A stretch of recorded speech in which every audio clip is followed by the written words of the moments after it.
యేసు ప్రభు గురించి మళ్ళీ అడుగుతున్నానండి. ఆయన పుట్టుకలో గౌరవం లేదండి. ఆయనకి పశువులు పాక వెల్కమ్ చెప్పింది ఆయనకి.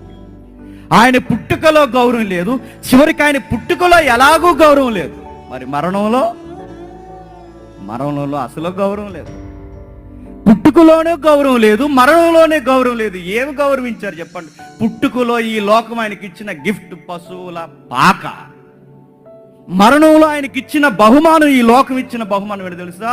వస్త్రాలు తీసేసి ఉమ్ములు వేసేసి 5 కిలోమీటర్లు పచ్చిమ్రాను 100 కేజీల పచ్చిమ్రాను భుజాన వేసి ఊరేగించి పైకి తీసుకెళ్ళి అక్కడ వేలాడి తీసిన తర్వాత ఎటకారం ఎంత చేశారో తెలుసా? నువ్వు దేవుని కుమారుడు అయితే దిగురా. అది ఆయనకి ఇచ్చిన గౌరవం.